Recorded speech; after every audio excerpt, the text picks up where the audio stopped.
من يهد الله فلا مضل له ومن يضلل فلا هادي له ونشهد أن لا إله إلا الله وحده لا شريك له ونشهد أن سيدنا ومولانا محمدا عبده ورسوله صلى الله تعالى عليه وعلى آله وأصحابه وبارك وسلم تسليما كثيرا كثيرا. أما بعد فأعوذ بالله من الشيطان الرجيم. بسم الله الرحمن الرحيم. يا أيها الذين آمنوا اتقوا الله حق تقاته ولا تموتن إلا وأنتم مسلمون. يا أيها الناس اتقوا ربكم الذي خلقكم من نفس واحدة وخلق منها زوجها وبث منهما رجالا كثيرا ونساء فاتقوا الله الذي تساءلون به والأرحام إن الله كان عليكم رقيبا. يا أيها الذين آمنوا اتقوا الله وقولوا قولا سديدا يصلح لكم أعمالكم ويغفر لكم ذنوبكم ومن يطع الله ورسوله فقد فاز فوزا عظيما. قال النبي صلى الله عليه وسلم النكاح من سنتي فمن رغب عن سنتي فليس مني أو كما قال عليه الصلاة والسلام.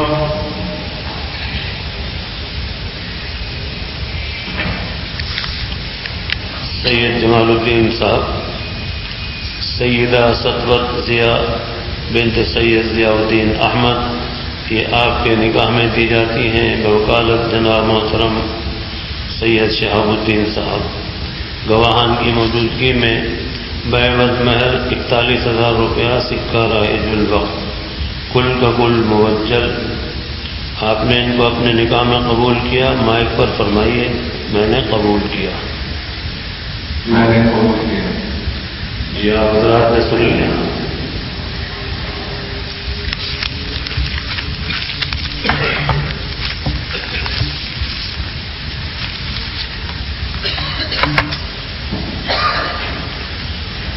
غضنفر صدیقی صاحب فرحین انیس بن جناب مرزا انیس بیگ یہ آپ کے نکاح میں دی جاتی ہیں بوکالت جناب مرزا سلیم بیگ صاحب. گواہان کی موجودگی میں بعوض مہر 11,000 روپے سکہ رائج الوقت کل کا کل موجل. آپ نے ان کو اپنے نکاح میں قبول کیا. مائک پر فرمائیے میں نے قبول کیا. جی آپ حضرات نے سن لیا.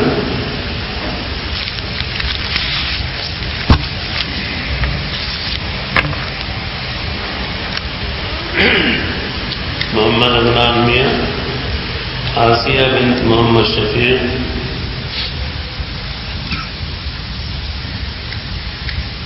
یہ آپ کے نکاح میں دی جاتی ہیں بوکالت جناب آدم خان شیروانی. گواہان کی موجودگی میں بعوض مہر 11,500 روپے سکہ رائج الوقت کل کا کل موجل. آپ نے ان کو اپنے نکاح میں قبول کیا. مائک پر کہیے میں نے قبول کیا. بہت بڑا قریب ہے. جی آپ حضرات نے سن لیا. برکت کی دعا کیجیے. اللهم صل على سيدنا ومولانا محمد وعلى آل سيدنا ومولانا محمد وبارك وسلم. اللهم انت السلام ومنك السلام تبارك يا ذا الجلال والإكرام. اللهم أعنا على ذكرك وشكرك وحسن عبادتك. اللهم وفقنا لما تحب وترضى. بارك الله لكما ونفعكما بالخير. یا اللہ یہ 3 نکاح ہوئے ہیں مبارک فرمائیے. آپس میں دلہا دلہن کو مثال محبت پیدا فرمائیے اور ایک دوسرے کا پوری طرح خیال رکھنے کی توفیق عطا فرمائیے. ایک دوسرے کا پوری طرح حق ادا کرنے کی توفیق عطا فرمائیے.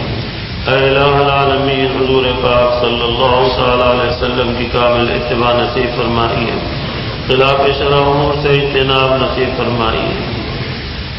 اے الہ العالمین اعمال میں برکت عطا فرمائیے، مال میں برکت عطا فرمائیے، عمروں میں برکت عطا فرمائیے، اور اے الہ العالمین خوشحالی عطا فرمائیے، تمام ظاہری اور باطنی طور پر برکات سے مالا مال فرمائیے، اور نیک اولاد کی نعمت سے بھی مالا مال فرمائیے، نظر بد سے بچائیے، حاسدوں کے حسد سے بچائیے، مفسدوں کے فساد سے بچائیے، اور اے اللہ جوڑی پار اتاریے ہر طرح سے، تمام حادثات و سانحات سے، دلہا دلہن کو، ان کے تمام عزیز و اقارب کو اور ہم سب کو عافیت عطا فرمائیے اور حفاظت عطا فرمائیے، ہر خیر سے مالا مال فرمائیے، ہر شر سے اپنی حفاظت میں رکھیے۔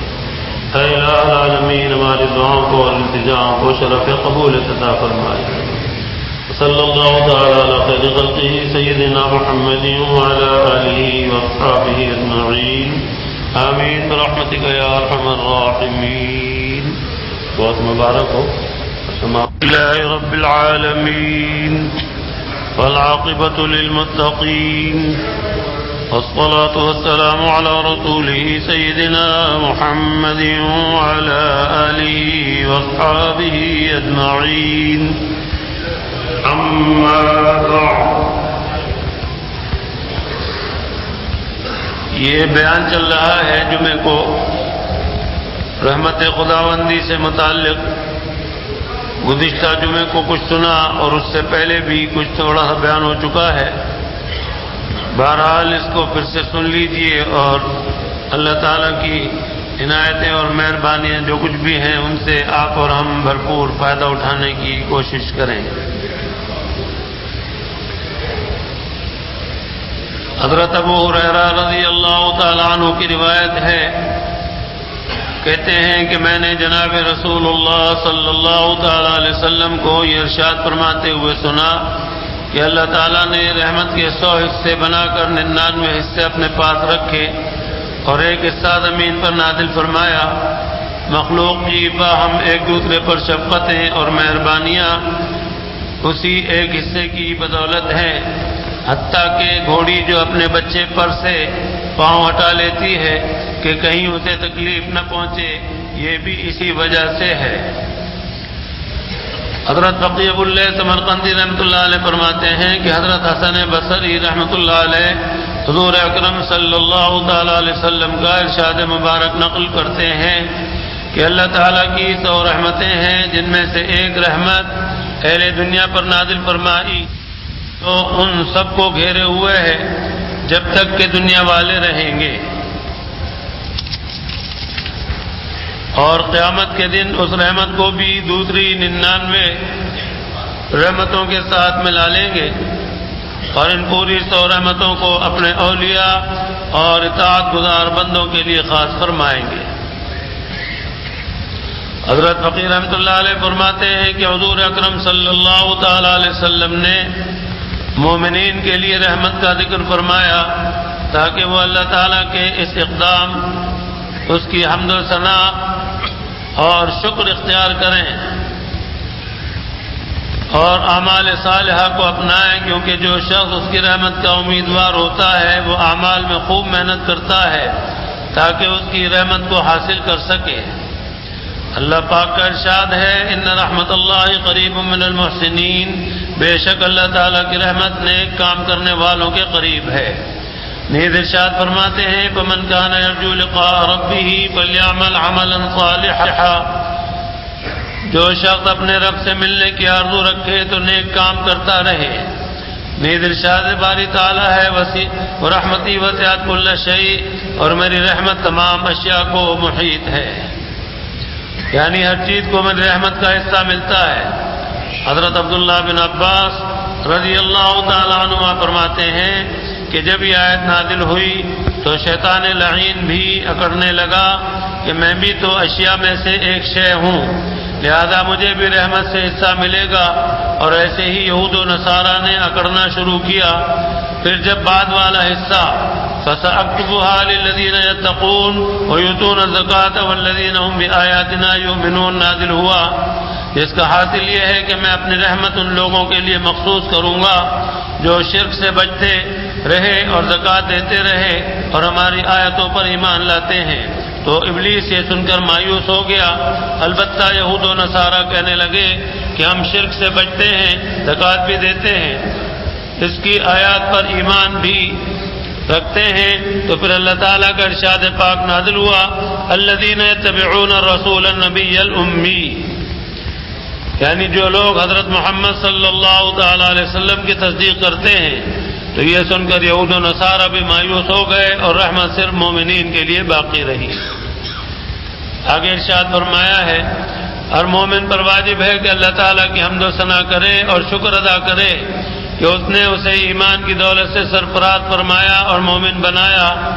اسے اپنے رب کریم سے دعا مانگتے رہنا چاہیے کہ وہ اس کے گناہوں سے درگزر فرمائے، جیسا کہ حضرت یحییٰ بن معاذ راضی رحمۃ اللہ علیہ سے منقول ہے کہ وہ کہا کرتے تھے، اے اللہ تو نے ہمارے لیے ایک رحمت اتاری اور اس سے ہمیں اکرام بخشا، یعنی اسلام نصیب ہوا، تو جب ہم پر 100 رحمتیں نازل فرمائے گا تو ہم کیسے تیری مغفرت کے امیدوار نہ ہوں گے۔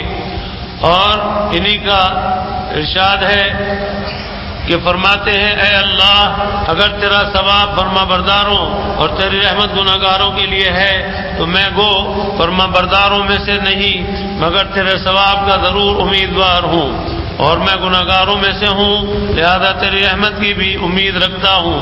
اور انہی سے یہ بھی منقول ہے کہ فرمایا کرتے تھے، اے اللہ تو نے جنت کو پیدا فرمایا اور اسے اپنے اولیاء کے لیے دعوت قرار دیا اور کافروں کو اس سے مایوس کر دیا، اور تو نے فرشتے ایسے بنائے کہ انہیں ان کی حاجت نہیں، اور تو خود اس سے غنی اور مستغنی ہے، پھر ہم جیسوں کو بھی عطا نہ فرمائی تو آخر یہ کون لوگ ہوں گے جن کو ملے گی۔ بہرحال گزشتہ جمعے کو بھی کچھ آخر میں عرض کیا تھا کہ ہمیں آپ کو اللہ پاک سے خوب دعا مانگنی چاہیے۔ دعا یہ عبادت کا مغز ہے اور اللہ پاک بہت خوش ہوتے ہیں دعا مانگنے والے سے، اور جائز دعا، حلال کی دعا، اس پر اللہ تعالیٰ سنتے ہیں، قبول فرماتے ہیں اور کرم فرماتے ہیں۔ عرض کر چکا ہوں کہ قبولیت کے چند عنوان ہیں۔ جو کچھ بندہ مانگ رہا ہے اگر اس کے حق میں وہی بہتر ہے تو اللہ پاک وہی عطا فرماتے ہیں، یا اس سے بھی بہتر عطا فرما دیتے ہیں، اور اگر وہ اس کے حق میں بہتر نہیں تو اللہ پاک اس کے دنیا میں کوئی مصیبت سے اس کے بچا لیتے ہیں اور اس کو اللہ پاک اس طرح سے محفوظ فرما دیتے ہیں، یا آخرت میں اس کے لیے اجر و ثواب کا ذخیرہ فرما دیتے ہیں۔ تو بہرحال قبولیت تو ہوتی ہی ہوتی ہے۔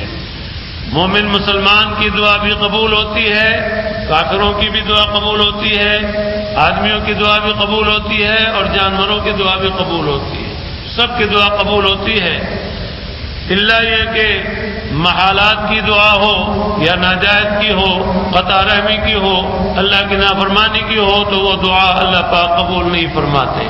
اور دعا کی قبولیت کے لیے ویسے تو چند شرطیں ہیں، لیکن ان سب میں سب سے زیادہ اور سب سے اہم عقل حلال اور صدق مقال، یہ دو شرطیں بہت ہی اہم اور ضروری ہیں۔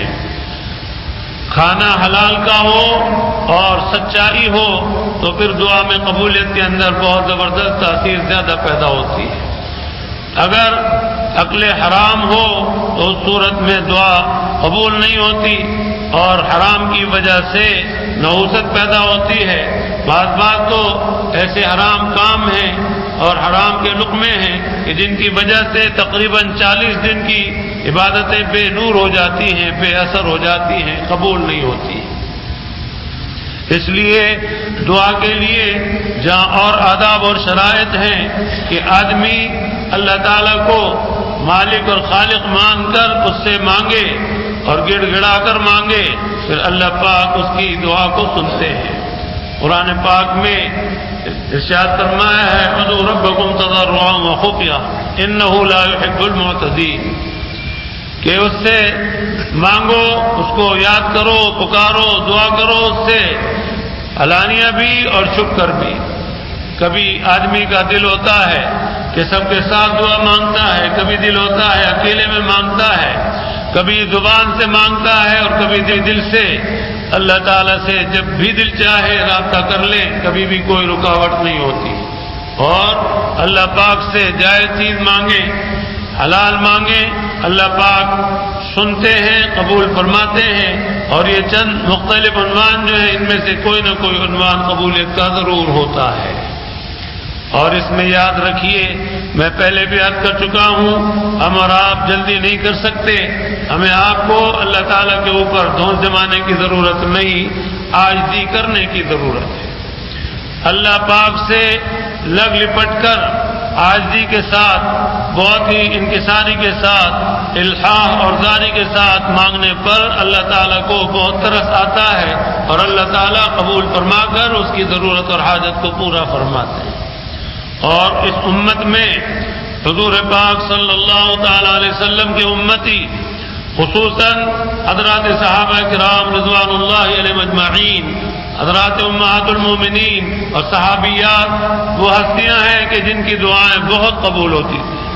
اور اس کے بعد تابعین میں بھی بڑے بڑے حضرات گزرے ہیں، اور اسی طرح بعد کے لوگوں میں بھی کہ جن کی دعائیں اللہ پاک بہت سنتے تھے اور قبول فرماتے تھے۔ اور اس طرح سے انہوں نے وہ دعائیں مانگی اور اس طرح سے دوسروں کو فائدہ پہنچایا، اور اللہ تعالیٰ سے زیادہ تر جو دعائیں مانگتے تھے وہ مغفرت کی اور نجات کی، اپنے لیے بھی اور دوسروں کے لیے بھی اور حضور کی ساری امت کے لیے بھی دعائیں کرتے تھے۔ اس کے علاوہ اور بھی بہت سے معاملات ہوتے تھے۔ اللہ پاک اپنی قدرت دکھاتے ہیں، وقتاً فوقتاً ان حضرات کی قبولیت کا اور مستجاب الدعا ہونے کا اثر ظاہر ہوا کرتا تھا۔ حضرت خواجہ معین الدین چشتی اجمیری رحمۃ اللہ علیہ کے متعلق میں نے ان کی کسی سوانے میں پڑھا تھا، اللہ پاک نے دنیا ہی میں ان کو 90,000 مقبول دعاؤں کی وہ دی تھی کہ آپ کی 90,000 دعائیں جو ہیں وہ مقبول ہیں، آپ دعائیں کریں اور ادھر سے قبولیت کا پورا سامان ہے۔ اور اسی طرح سے جو جس قدر زیادہ قریب ہوتا جاتا ہے اس کی دعائیں اتنی زیادہ قبول ہوتی جاتی ہیں۔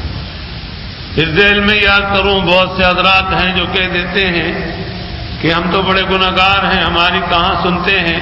تو یاد رکھیے کہ اللہ تعالیٰ سب کی سنتے ہیں۔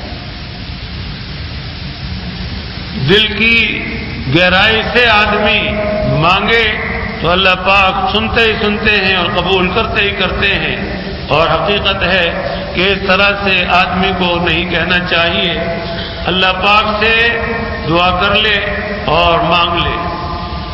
ہمارے پیر و مرشد عارف باللہ حضرت والا ڈاکٹر عبداللطیف رحمۃ اللہ علیہ اکثر بیشتر اپنے بیانوں میں دعا کے متعلق اور رجوع اللہ کے متعلق بیان فرماتے تھے، بہت بیان فرماتے تھے۔ مستقل اپنے سامعین کو، حاضرین کو توجہ دلایا کرتے تھے، تو مانگنے کے متعلق بہت زیادہ مضامین بیان فرماتے تھے، مطلب میں بھی اور اپنے دولت خانے پر بھی۔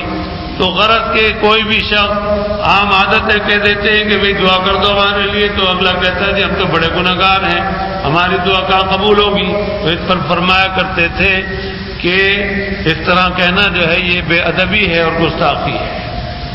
اور دوسرے یہ کہ جس کے گناہگار ہو اس سے کہو کہ میں تیرا گناہگار ہوں۔ اللہ کا بندہ ہے، اللہ کا گناہگار ہے، تو اللہ سے کہے کہ یا اللہ میں گناہگار ہوں، بندوں سے کیوں کہتا ہے کہ میں گناہگار ہوں؟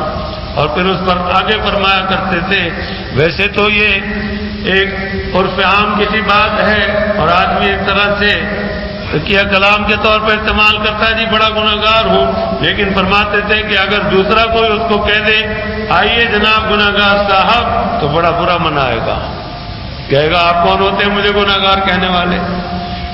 ہمارے حضرت فرمایا کرتے تھے کہ بھئی سیدھی سی بات ہے، اپنے کو گناہگار کیوں کہتے ہو سب کے سامنے؟ اللہ میں پردہ ڈالتے ہیں، تمہیں عزت دیتے ہیں اور تم کہتے ہو میں گناہگار ہوں۔ ارے جس کے گناہگار ہو تنہائی میں بیٹھ کر اس سے بات کرو اور پاک صاف ہونے کا معاملہ کرو۔ تو حقیقت یہی ہے۔ اس پر مزید مجدد الملت حکیم الامت حضرت مولانا اشرف علی صاحب تھانوی رحمۃ اللہ علیہ کے مضامین میں ہے، مواعظ میں، آپ سے ہم سے کوئی بھی دعا کے لیے کہے ہم اس کو فوراً دعا دے دیں، اور فرمایا کرتے تھے کہ فوری طور سے اس کو جامع دعا دے دو، اللہ تعالیٰ آپ کو عافیت دارین عطا فرمائے۔ عافیت میں سب کچھ آ گیا، اور یہ جہان اور اگلا جہان دونوں جہان جب آ گئے تو سب کچھ آ گیا، اور پھر فرماتے تھے کہ جب دعا کرنے لگو، فرصت سے دعا کرنے بیٹھو تو پھر اس وقت بھی دعا کر لو، نام وغیرہ یاد رہے، مقصد یاد رہے تو اس طرح، ورنہ کہو یا اللہ جس نے بھی مجھ سے دعا کے لیے کہا ہے اس کا جو بھی مقصد ہے، جو بھی ضرورت ہے، حاجت ہے، یا اللہ آپ اس کے حق میں دعا کرتا ہوں، قبول فرما لیں، اس کی ضرورت پوری فرما دیں، بیمار ہو تو صحت دے دیں وغیرہ، تو فرماتے تھے کہ پھر دعا میں تفصیل سے کہہ دیں۔ اور ہمارے حضرت والا فرمایا کرتے تھے کہ تنہائی میں بیٹھ جاؤ اور جی بھر کر عرض و معروض کر لو، اور اپنی ماضی کے اوپر بھی اللہ تعالیٰ سے فرمایا کرتے تھے کہ چند بار کہہ لو اور اس کے بعد مطمئن ہو جاؤ کہ اللہ تعالیٰ نے معاف کر دیا، پاک و صاف کر دیا۔ اب یہ نہیں کہ روز ہے نا اسی کی رٹ لگا لو کہ میں پاک نہیں ہو سکا، میں گناہگار ہوں، گناہگار ہوں، گناہگار ہوں۔ فرماتے تھے کہ چند مرتبہ کہنے کے بعد پھر یقین رکھو کہ اللہ تعالیٰ سننے والے، قبول کرنے والے ہیں، انہوں نے پہلی دفعہ ہی معاف کر دیا ہے، لیکن پھر بھی احتیاطاً چند بار کہہ لیا تو ماضی کے لیے پھر اتنے زیادہ رٹ نہ لگاؤ اور اللہ پاک کی رحمت سے نا امید مت ہو۔ اور حقیقت یہ ہے کہ یہ مانگنے کا ڈھنگ بھی ہمارے حضرت نے ہی ہمیں سکھایا۔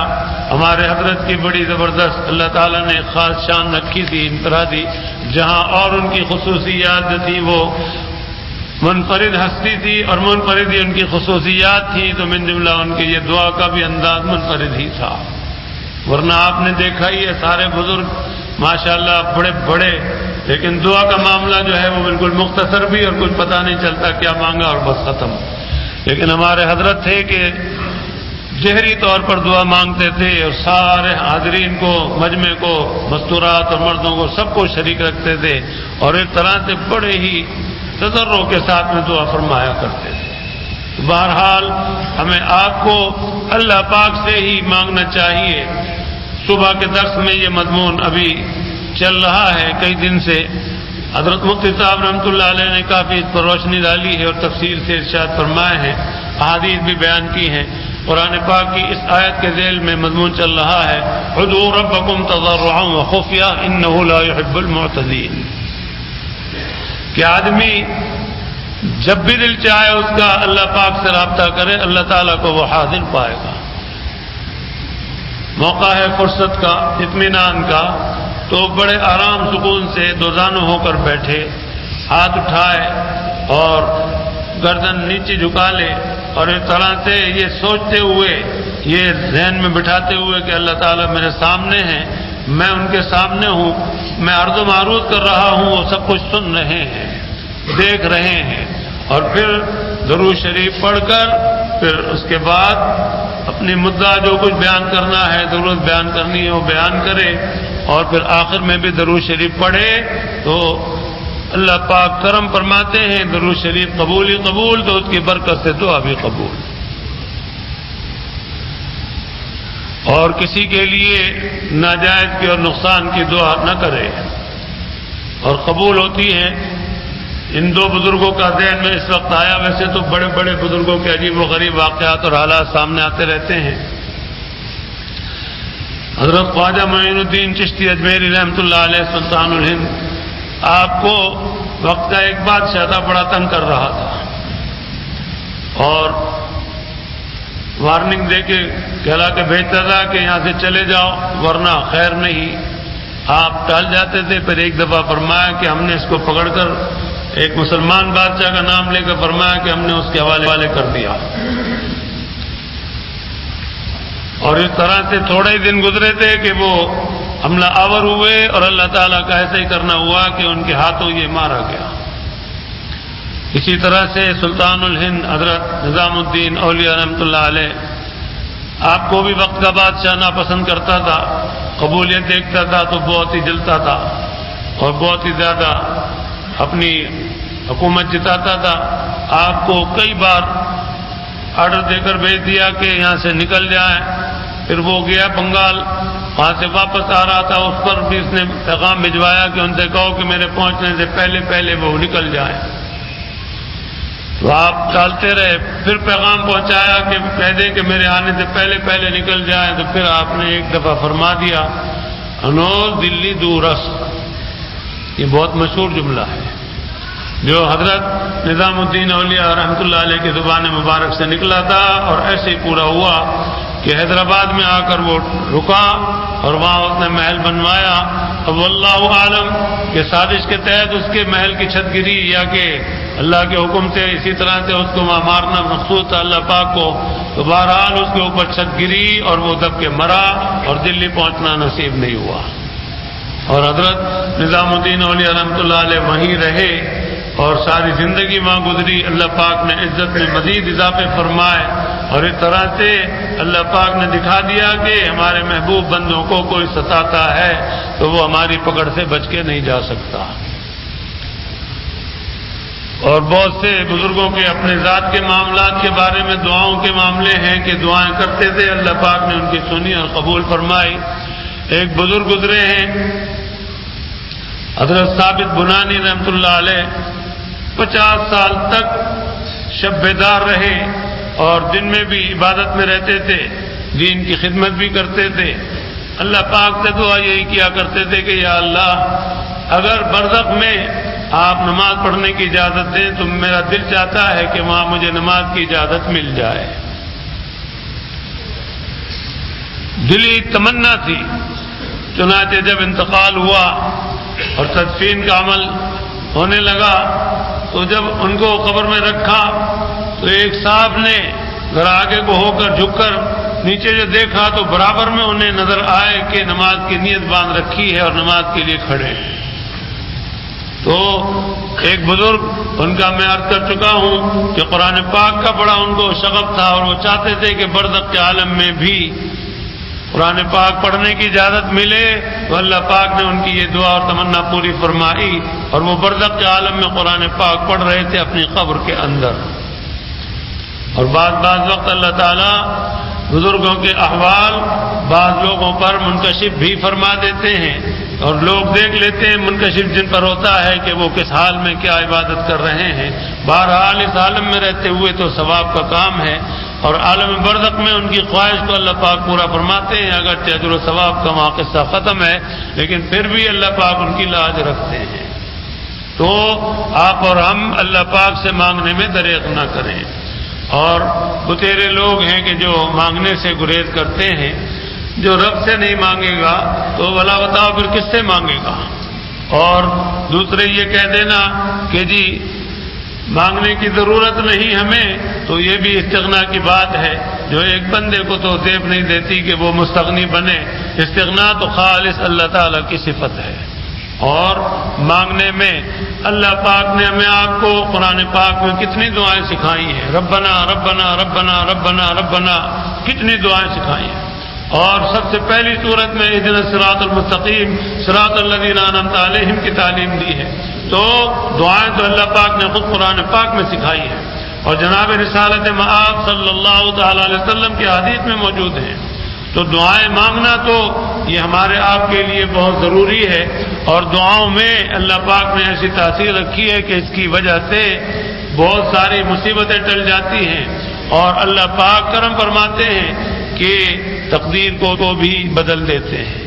تو دعا سے گریز نہیں کرنا چاہیے، دعا کے اندر لگے رہنا چاہیے اور اس طرح سے اس یقین اور پکے وثوق کے ساتھ توکل کے ساتھ مانگیں تو اسی حساب سے نظر آئے گا اور ملے گا.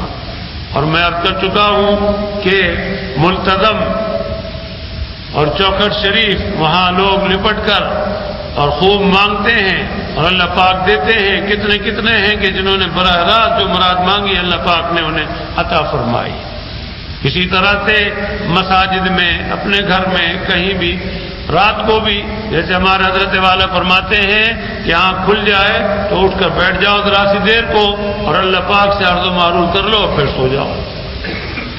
اور تہجد پڑھنے کے لیے ہمارے حضرت ایک نسخہ بتایا کرتے تھے ہمیں آپ کو، ورنہ ظاہر ہے کہ ہمارے حضرت کو تو اللہ پاک نے جو مرتبہ دیا تو وہ تو تھے ہی چوکس، لیکن ہمیں نسخہ کام کا بتا گئے. فرماتے تھے کہ بھئی رات کو آنکھ کھلی، نفس کہنے لگا کہ لیٹ جائیں سو جائیں، بس آنکھ کھل گئی دوبارہ سو جائیں. ہم نے کہا کہ اٹھے تو ہیں تو چلیں، ذرا تقاضا ہو رہا ہے ظاہر ہے کہ رکا پیشاب جو ہے تو چلو ذرا استنجا کر لے. استنجا کرنے گئے تو وہاں سے استنجا کر کے آئے کہ لو چلو بھائی استنجا کر لیا تو وضو بھی کر لیتے ہیں, وضو کر کے پھر سو جائیں گے. نفس کو بہلاتے رہے, سمجھاتے رہے. استنجے کے بہانے اٹھ گئے, اٹھ کے جا کے استنجا کر لیا. وہاں سے آنے کے بعد پھر بہلایا اس کو کہ بھئی چلو نماز نہیں پڑھیں گے, وضو تو کر لیں. تو اس کے بعد پھر وضو کر لیا. جب وضو کر لیا تو پھر بہلایا کہ بھائی جب وضو بھی کر لیا, استنجا بھی کر لیا, طبیعت بھی ہلکی ہو گئی, وقت بھی ہے اور صحت بھی ہے, اللہ کا شکر ہے, تو چلو 2 رکعت نماز پڑھ لیتے ہیں. اور اس کے بعد 2 رکعت پڑھی تو چلو 2 رکعت اور پڑھ لیتے ہیں. تو ہمارے حضرت فرمایا کرتے تھے کہ بھائی اس نفس کو بہلا پھسلا کر لا کر راستے پر لگا لو. چند دن اس طرح سے ہمت کرو گے تو اللہ پاک کرم کر دیں گے کہ پھر عادت بن جائے گی. اور ویسے سارے معمولات کے لیے حضرت تھانوی رحمۃ اللہ علیہ نے بھی فرمایا ہے, ہمارے حضرت نے بھی فرمایا ہے, تھوڑے دن اہتمام کے ساتھ سنت کا اتباع کا جو ہے سلسلہ کر لو, اور اس کے بعد پھر ایسی عادت بن جائے گی کہ غیر اختیاری طور پر اور غیر ارادی طور پر وہ عمل اسی طرح انجام پائے گا. تھوڑے دن توجہ کی ضرورت ہے. تھوڑے دن توجہ کر لیں گے وہ سبق پکا ہو جائے گا. اس کے بعد آپ جب بھی وہ کام انجام دیں گے بے ساختگی کے ساتھ وہ کام صحیح ہوگا. بیت الخلاء میں جانے کے وقت اہتمام کر لیں کہ سنت کے مطابق جانا ہے, سنت کے مطابق نکلنا ہے, اور دعا جو ہے باہر وہ نکل جانے سے پہلے کی پڑھ لی, آنے کی پڑھیں گے بعد میں. تو یاد رکھیے کہ آپ جانے لگیں گے, بیت الخلاء کا ارادہ کریں گے, اس سے پہلے ہی آپ کی زبان سے دعا جاری ہو جائے گی. باہر نکلیں گے, نکلتے ہی وہ دعا یاد ہو جائے گی, فوراً زبان پر آ جائے گی. مسجد میں آنے کی, مسجد سے نکلنے کی, جوتا پہننے کی, جوتا اتارنے کی, کپڑے پہننے کی, کپڑا اتارنے کی عادت ڈال لیں, سیدھے ہاتھ سے پینے کی, کھانے کی, تو اس کے خلاف کر نہیں سکیں گے. تحدیث نعمت کے طور پر میں عرض کرتا ہوں کہ مثلا ٹخنے سے اونچا پاجامہ رکھنے کا ایک معمول ضروری ہے کہ ٹخنے ڈھکنا پاجامے سے, تہبند سے, پتلون سے, یہ گناہ کبیرہ ہے. وعید نازل ہوئی ہے اس پر. حضور اکرم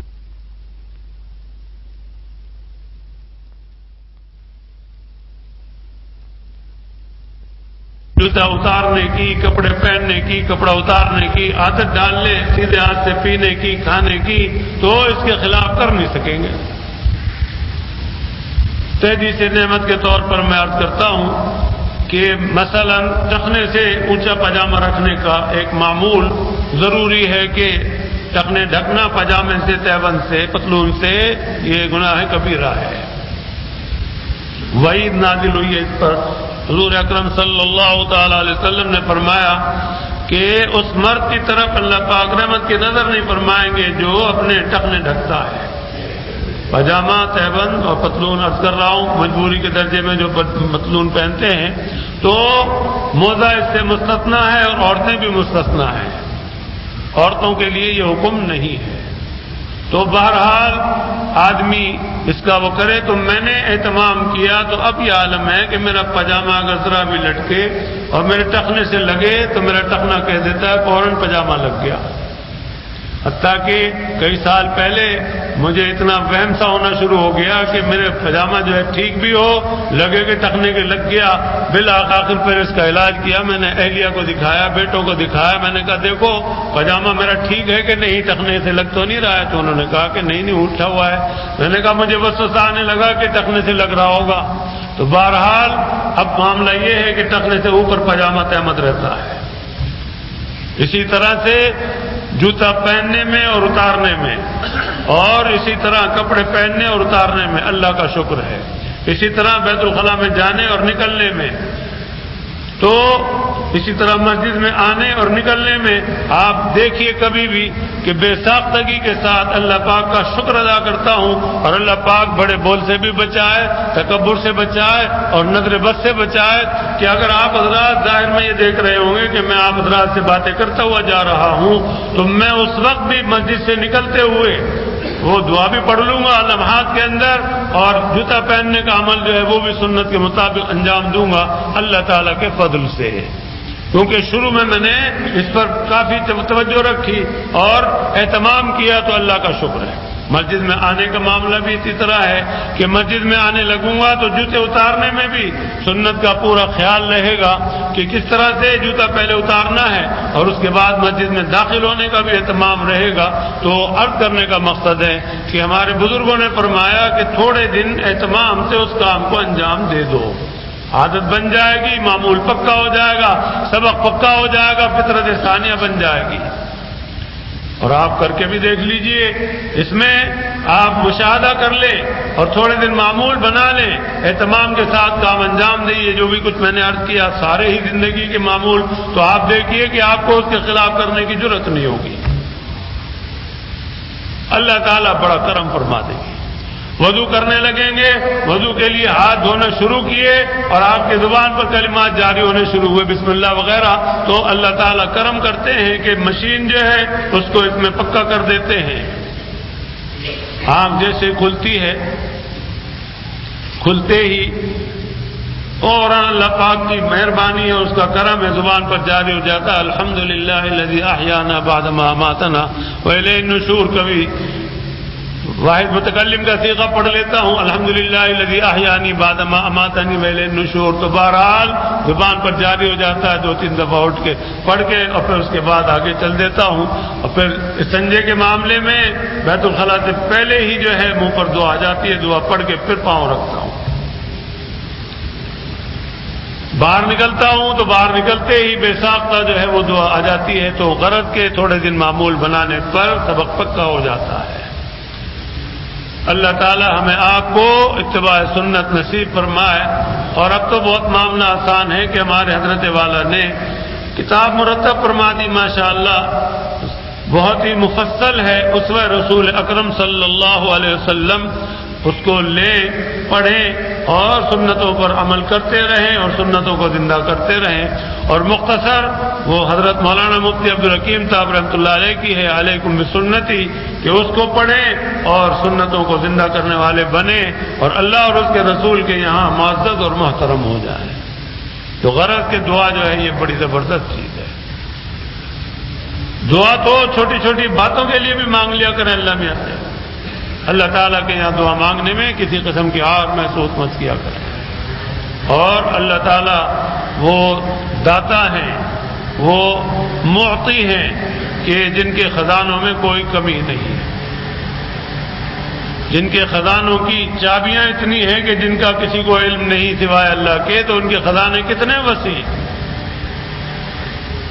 اس لیے ان سے مانگنے میں کوئی دریغ نہ کریں، اور کسی کے غائبانہ دعا مانگنے میں اللہ پاک اور بھی خوش ہوتے ہیں کہ اس کو کس قدر ہمدردی ہے کہ اس کے لیے دعا کر رہا ہے، تو اللہ پاک غائبانہ دعا کو اور بھی زیادہ قبول فرماتے ہیں۔ اللہ پاک ہمیں آپ کو اپنے نیک اور محبوب بندوں میں داخل اور شامل فرمائے۔ دعاؤں کے اندر یاد رکھیں، میں بھی سب کے لیے دعا کرتا ہوں اور آپ سب سے بھی، مستورات سے بھی اور مرد حضرات سے بھی التجا کرتا ہوں کہ دعاؤں میں یاد رکھیں۔ حقیقت یہ ہے کہ اللہ تعالیٰ کا بڑا کرم نظر آتا ہے، ہم بھی بہت سو کے لیے دعائیں کر کے آتے ہیں اور اللہ کی شان نظر آتی ہے، قبولیت نظر آتی ہے، بہت سے ہمارے لیے دعائیں کرتے ہیں اور اللہ کی مہربانی اور کرم نوازیاں نظر آتی ہیں۔ کتنے مواقع ایسے ہوتے ہیں کہ طبیعت کافی ناساز ہوتی ہے، ہمت ساتھ نہیں دیتی اور طبیعت کافی گر رہی ہوتی ہے، آ کر آپ حضرات سے دعا کراتا ہوں تو اللہ کی شان نظر آتی ہے کہ دعا ایسی لگتی ہے جا کر فوراً کہ اللہ پاک کا کرم ہوتا ہے کہ طبیعت سنبھل جاتی ہے اور یہ خدمات اللہ پاک خیر و عافیت سے پوری کرا دیتے ہیں۔ اور مانگنے کا تو مسئلہ ایسا ہے کہ ہمارے پاس بیٹھتے اٹھتے رہیں گے تو ظاہر روزانہ یہ سلسلے ہیں، تو آپ حضرات کو بھی بتیروں کو مانگنے کا ڈھنگ آ چکا ہے اور جو بیٹھتے اٹھتے رہیں گے ان کو بھی آ جائے گا۔ اللہ تعالیٰ کا گھر جو ہے اس کو دیکھ کر دعا کرتے ہیں، بڑی قبول ہوتی ہے۔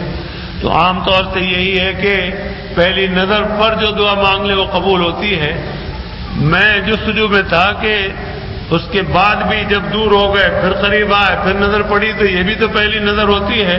تو اللہ کا کرم ہے کہ اللہ پاک نے مجھے چند سال پہلے ایک بزرگ کی کتاب سے اس کی تائید ملوا دی، مجھے کتاب میں نظر آ گیا، انہوں نے فرمایا کہ جب بھی حرم شریف میں جاؤ، جب کعبۃ اللہ پر نظر پڑے جب ہی پہلی نظر ہے، اور جب دعا مانگو جب ہی قبول ہے۔ تو میرے دل کے اندر جو اللہ پاک نے بات ڈالی تھی اس کی تائید مجھے مل گئی۔ تو بہرحال اور میں اپنے اللہ پر یقین رکھتا ہوں، اس کی قبولیت کا پورا مجھے یقین ہے، ان کا وعدہ ہے۔ میں خوب دعائیں کرتا ہوں، خاص طور سے جب طواف میں رکن یمانی سے چل کر حجر اسود پر آتے ہیں تو فاصلہ ویسے رش کم ہو تو جلدی نمٹ جاتا ہے، لیکن رش زیادہ ہو تو بہت آرام سے چلتے ہیں، چیونٹی کی چال، وہاں پہ بڑی دعائیں مانگ لیتا ہوں۔ اور ویسے طواف بھر میں مانگتا رہتا ہوں، بیٹھا رہتا ہوں جب مانگتا ہوں۔ یہ اللہ تعالیٰ کا بڑا فضل ہے، میرے بزرگوں کی تربیت اور تعلیم ہے کہ میں حرمین شریفین میں بھی خاموش نہیں بیٹھتا ہوں اور مسجد میں بھی خاموش نہیں بیٹھتا ہوں، پڑھتا رہتا ہوں، کچھ نہ کچھ پڑھتا رہتا ہوں۔ اور کعبۃ اللہ کی ایسے اس میں بیٹھتا ہوں سیدھ میں یا سمت میں کہ مجھے نظر آتا ہو، پورا بھی نظر نہ آ رہا ہو تو تھوڑا بہت بھی نظر آتا ہو، تو دعا کے اندر تو میں اللہ کے گھر کو ہی دیکھ دیکھ کے دعائیں کرتا رہتا ہوں۔ بہت سے ایسے بیٹھنے کے مواقع ہیں کہ جہاں ہم بیٹھتے ہیں وہاں سے صاف نظر آتا ہے، بہت سے ایسے مواقع ہیں کہ تھوڑی سی جھری نظر آتی ہے تو ہم اس جھری کو بھی دیکھ کر دعا کرتے رہتے ہیں۔ عام لوگوں کو بیچاروں کو یہ باتیں معلوم نہیں، تو وہ غریب اس وقت بھی کعبۃ اللہ سامنے اور نظر نیچے ہے، بہت سو کو معلوم نہیں، دعا کر رہے ہیں، آنسو ٹپک رہے ہیں، زمین میں گر رہے ہیں، انہیں قدر ہی معلوم نہیں، وہ نہ منہ پر ملتے ہیں نہ سر پر ملتے ہیں کیونکہ پتہ ہی نہیں۔ اللہ تعالیٰ ہمارے بزرگوں کو جزائے خیر عطا فرمائے، اور ہم آپ میں جیسا عرض کر چکا ہوں کہ اللہ تعالیٰ کے بھک منگے ہیں، بھکاری ہیں، ہمیں تو مانگنا ہی مانگنا ہے، اور یہ ایک ہی در ہے، اسی سے لینا ہے، یہی سے ملے گا، لہذا اپنے اللہ کو مضبوطی سے پکڑ لے اور اللہ پاک سے مضبوطی سے وابستہ ہو جائیں، پھر کوئی ڈر کی بات نہیں، فکر کی بات نہیں، پھر اللہ تعالیٰ بھی نہیں چھوڑیں گے۔ اور اگر بندہ جو ہے وہ ادھر ادھر منہ مارتا ہے تو اللہ تعالیٰ بھی ناراض ہو جاتے ہیں، کہتے بھاگ یہاں سے۔ ہمارے حضرت شیخ حضرت والا جناب ڈاکٹر حفیظ اللہ صاحب رحمۃ اللہ علیہ، ایک فرض اس کا پنجابی کا شعر تھا، شعر تو مجھے یاد نہیں، لیکن حضرت نے ہمارے جو پڑھ کر مضمون بیان فرمایا تو اس میں یہ تھا کہ ایک کتا وہ ہے کہ جو ایک در کا ہو گیا تو اس کو روٹی کی فکر نہیں، اسے یہ پکا پتہ ہے کہ مالک مجھے دے گا ہی دے گا، اور دوسرے یہ کہ اس کو مالک جو کچھ بھی دے دے، سوکھی دے گا وہ کھائے گا، روکھی دے گا وہ کھائے گا، مالک اس کو مال دے گا وہ کھائے گا، اور مالک کے دروازے سے وہ ہٹ کر کہیں جائے گا نہیں۔ اور ایک فرماتے تھے کہ دنیا بھر میں پھرتا ہے، ملا نہیں ملا تو بھوکا رہ جاتا ہے، تو فرمایا کرتے تھے کہ کسی کہنے والے نے کہا ہے کہ ایک اللہ کے ہو جاؤ، پھر در در سے بچ جاؤ گے، در در کی ٹھوکروں سے بچ جاؤ گے، اور مالک سے جب تمہارا معاملہ اچھا ہوگا تو مالک تمہیں کھانے کو بھی اچھا دے گا، پینے کو پہننے کو بھی اچھا دے گا۔ وہ تو انسان کی ایک مثال ہے، اللہ تعالیٰ تو احکم الحاکمین ہے، ارحم الراحمین ہے، اکرم الاکرمین ہے، رحیم الرحماء ہے۔ وہ اپنے بندوں کو جو تعلق صحیح رکھتے ہیں کہاں سے انتظام فرما کر کھانے کو دیتے ہیں۔ آپ اور ہم بھی دیکھتے ہیں اللہ پاک کی کیسی شان نظر آتی ہے رزاقیت کی، کہ ہمیں آپ کو اللہ پاک نے روزی کے لیے جو پیدا کر کے کھانے کا سامان فرمایا ہے، ترسیل کا اور رسد کا انتظام فرمایا، ہمارے آپ کے لیے چیزیں اللہ پاک کہاں بنوا رہے ہیں، کہاں پیدا ہو رہی ہیں، کہاں تیار ہو رہی ہیں، اور سینکڑوں میل ہزاروں میل کے فاصلے سے چل کر روزی جو ہے وہ اس کے پاس آ رہی ہے جس کے لیے اللہ پاک نے لکھ دی ہے۔ نماز کا وقت ہو گیا، ورنہ آپ کو کئی باتیں ایسی بہرحال اگر آئندہ جمعے کو یاد رہا تو سناؤں گا۔ پچھلے حج میں ہماری دلہن بھی تھی اور ساتھ میں چھوٹی پوتی بھی تھی گود میں، تو اہلیہ اور دلہن وہ مسفلہ میں ایک راستے سے گزر رہی تھی، بس میں ہندوستان کے حاجی تھے، وہ بیٹھ چکے تھے، اور پوتی ہماری دیکھی تو بڑی وہ للچی، اپنے بچے یاد آ گئے اور بڑا پیار کیا۔ کچھ عورتیں مرد نیچے کھڑے تھے بس میں اور کچھ چڑھ چکے تھے، تو اس میں انہوں نے پیار کیا، اوپر بیٹھی ہوئی عورتوں میں بھی انہوں نے بھی بڑا پیار کیا، بلایا، اندر دیکھا۔ اس کے بعد ایک محترمہ نے جو انڈیا جا رہی تھی، ان کے پاس ٹافیوں کی تھیلی تھی، جلدی سے انہوں نے کھول کر اس میں ٹافی جو ہے وہ میری اس کو پوتی کو دے دی۔ اہلیہ بھی بڑی وہ ہوئی حیران کہ اللہ تیری شان کہ کہاں جا رہی تھی اور یہ کہاں کے لیے لے کے جا رہی تھی، اس کی روزی یہاں لکھ دی تھی، اب یہاں پر اللہ پاک نے اس تھیلی کے اندر سے اس کے لیے وہ چنوا کے دے دی۔ اور میں پکوڑیوں کا سنا چکا ہوں آپ کو، مدینہ منورہ میں چند سال پہلے ہم اور ہمارے ساتھی کچھ ہم نے طے کیا کہ بھئی چلو، ہماری مستورات نے مدینہ منورہ مسجد نبوی کے چاروں طرف کا حصہ نہیں دیکھا، تو ایک رات طے کر لیا کہ آج عشاء کی نماز کے بعد کھانا وغیرہ کھا کے چکر لگائیں گے، سب اپنی عورتوں کو بھی دکھا کے لائیں گے۔ تو ہم جیسے انابیہ کا علاقہ تھا جو اب ختم ہو گیا اور وہاں خدا بدائی چل رہی ہے تو وہاں ٹھہرے ہوئے تھے، وہاں سے ہم ذرا باہر کو نکلے، مسجد نبوی کے قریب کو آئے تو کئی پکوڑوں کی خوشبو آ گئی۔